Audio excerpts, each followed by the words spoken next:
Eu gosto de traduzir branding com uma palavra só, que é um negócio muito difícil de fazer. E pode ser que semana que vem eu mudo de palavra, tá? Porque o conhecimento não tá solidificado ainda, entendeu?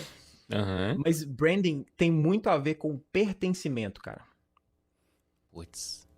Olha que interessante. E aí, Uhum. muita gente tá agora, porra, não tem nada a ver, né? Pertencimento com branding? Tem. Eu vou te provar que tem. Uma história simples e rápida, tá? De exemplo pra poder te mostrar como que branding tem muito a ver com pertencimento. Quando eu era pequeno, eu não podia ter um tênis branco. Beleza? Porque eu morava num lugar onde se eu saísse de casa sem ser com o meu chinelo havaiana, qualquer coisa que eu estivesse usando ia ficar vermelho, que era chão de terra, entendeu? Uhum. Então, eu não tinha a possibilidade de ter um tênis branco. Primeiro porque um Nike era caríssimo, né? E eu gostando de skate, gostando de hip hop, né? Tem essa cultura do street que tem o tênis muito forte. Então você imagina uma criança que não tinha como ter algo que ela queria ter. E aí a gente tem uma parte desse discurso, Márcio, que é muito consumista, né? E eu não queria entrar nessa parte, não. Existe essa parte capitalista, consumista. Vamos deixar essa parte para outra conversa. Agora eu queria pensar no sentimento desse menino ou dessa menina que queria fazer parte daquele grupo das pessoas que vestem aquele tipo de tênis, mas que não podem. Sacou? Olha como que Uhum. branding é pertencimento. A Nike botou na minha cabeça desde que eu era criança que pra eu ser parte do grupo, eu tinha que ter o produto, cara. Sim. Olha que loucura. E é assim com várias coisas. Eu não sei se você dirige, por exemplo, mas eu já participei de reuniões com CEOs que faturavam milhões de reais por ano e os caras tinham que ter certo tipo de carro. O Sim. relógio tinha que ser um Rolex, entendeu? A Uhum. camisa tinha que ser uma Burberry, tinha que ser uma bolsa da Louis Vuitton, porque senão você não fazia parte daquele lugar, sacou? Cara, pior que eu fui no Brasil recentemente, né? E pior que eu vi isso de perto, né? De assim, Sim. não, se você mora em tal local, você tem que ter tal carro, usar tal roupa, usar ter tal bolsa. É. E eu percebo que isso aqui, eu não sei se pra você também tem essa diferença, mas aqui, por ser uma sociedade onde tem muito mais acesso, acaba que todo mundo já tem meio que tudo que precisava, né? Então não tem muito isso, cara. A mulher não Cara, usa maquiagem, o homem não tá nem aí, exatamente. entendeu? O carro, É, é, inclusive carro antigo é muito mais legal. né, é verdade. Aqui nos Estados Unidos eu percebo um pouco que é menos do que eu vejo no Brasil em relação a pessoa precisar ter É verdade, para é. se afirmar, entendeu? Então, É verdade. É verdade. Entra muito nisso que você falou agora de se afirmar, voltando no pertencimento, né, de branding. Você, quando consome um produto, você está emprestando características daquele produto para construir a sua própria identidade. uhum, Olha que massa isso, né? Então, sim, se você é um cara aventureiro, ou mesmo que você não seja, mas você queira parecer que é, né? Olha que loucura isso. Você vai comprar certo tipo de produto.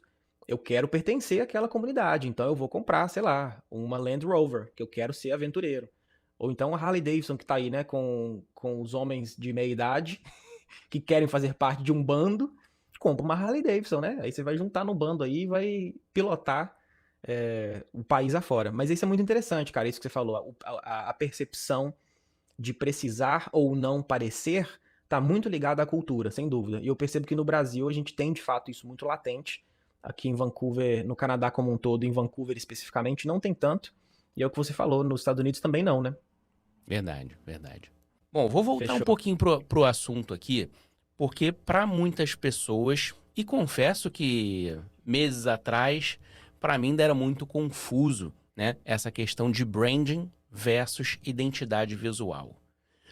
Então, para mim, tudo era uma coisa só. E não é, né? Sim. Não é, cara, não é. Eu tô até fazendo um trabalho muito interessante com alguns profissionais de branding mesmo na comunidade, né, na criadoria, e existe essa dúvida até em quem trabalha com branding, cara. Porque é uma palavra muito gasta, né? Branding Uhum, se tá utilizando hoje em dia para muita coisa diferente. Então, ó, utiliza-se branding para logotipo. Quem faz logotipo fala que faz branding. Para uhum. consultoria de imagem pessoal. Olha que loucura. Então, eu vou te ajudar a se vestir melhor. Eu faço personal branding, né? Então, Boa. tem gente que fala isso também. Para identidade visual como um todo, então projetos mais robustos de identidade visual que entregam não só o logotipo, mas tipografia, cores, padrão de marca, né, fotografia. Isso também é chamado de branding. Então tem aí, não existe um consenso sobre o que é de fato, né? Mas como que eu gosto de separar as coisas para poder facilitar, é a estruturação de identidade institucional, DNA de marca, estratégia é uma coisa. Uhum. Identidade visual é outra coisa. Para você ter uma identidade visual, você precisa de ter uma estratégia, certo? Sim. Então, para eu definir como que o seu logotipo vai se parecer, para eu definir como que que tipo de sentimento que eu quero que o seu cliente tenha quando ele entra em contato com a sua marca, será que ele tem que sentir que a sua marca é inalcançável, tipo uma Tiffany, tipo uma Louis Uhum. Vuitton, tipo uma Burberry, Gucci, Prada, né? É inalcançável. Mas você ainda assim quer consumir, justamente por ser inalcançável. Ou será que você quer que o seu cliente sinta que a sua marca é parte do dia a dia dele, como a Havaianas, por exemplo, né? Uhum. São duas marcas que vendem produtos de extrema qualidade, que vão durar durante um bom período de tempo aí. Existe até uma discussão, né, se vale de fato o preço que custa, mas o que você está pagando é o branding, entendeu? Sim. É o inalcançável. Então, para eu saber como que a sua identidade visual vai ser, você pode perceber isso claramente, a diferença de identidade visual da Havaianas, por exemplo, que foi inclusive feito o rebranding dela pela Ana Couto. Quem quer saber um pouco mais sobre branding, segue a Ana Couto, que é uma agência, uma das maiores do Brasil, referência muito foda. E uma, sei lá, uma Louis Vuitton, uma Victoria's Secret. A diferença de visual é muito grande, né? Uma é muito mais colorida, com um linguajar muito mais próximo, a outra é muito mais... Olha o nome, Victoria's Secret. É tipo um segredo, é um negócio meio que você não consegue alcançar, assim, né? Tá num lugar Uhum. meio que de amor platônico. E a identidade visual, ela tem que estar linkada na institucional, ou seja, no DNA, na estratégia, que é o que eu quero com essa marca, né? Tem uma estratégia para poder finalizar essa fala agora, que eu vi outro dia, que é muito interessante, cara. A grande maioria das marcas de luxo tem perfume. Já percebeu isso? Você tem perfume de todas Caraca, essas. isso é verdade. Você tem perfume da Ferrari, cara, né? E aí o que é Sim. isso? É quando você não consegue comprar uma Ferrari, você compra um perfume da Ferrari. Que aí você tá fazendo parte do mesmo jeito, mas um pouco mais acessível, entendeu? Porque o Aham. sujeito, que é um sujeito genial, que era inclusive da Louis Vuitton, ele pensou o seguinte, cara, se o nosso público são só os super ricos, eu tenho um público muito limitado. Eu já vendi bolsa para todos os super ricos, entendeu? Eu tenho que Acabou, abrir esse esgotou. público um pouquinho, Esgota, né? cara. Esgotou. Eu tenho que abrir esse público um pouco.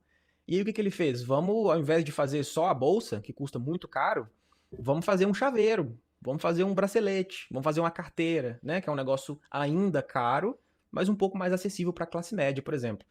Então, tem pano pra manga aí, viu? Pra poder conversar. Tem coisa interessante aí nesse meio. Mas aí a diferença de identidade, de branding para identidade visual, é que branding, na minha concepção, é estratégia, é compreensão do porquê, e identidade visual é a manifestação visual desse porquê.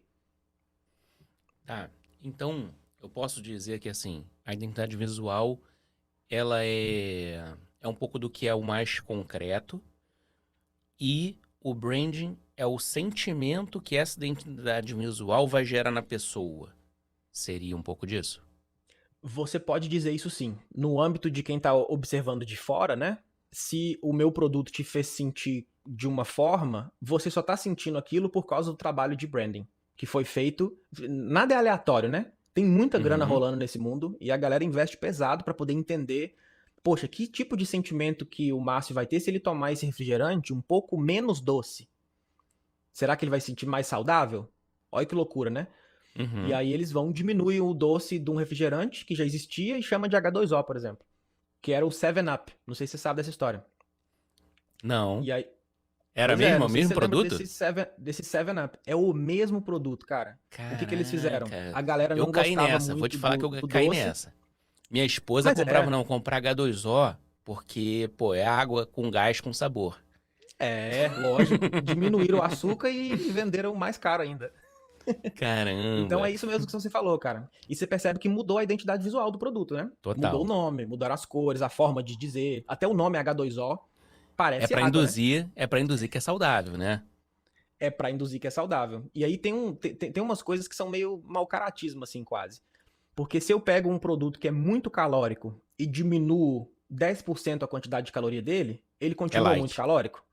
É. Ele continua muito calórico, Sim, mas ele é sim. mais saudável.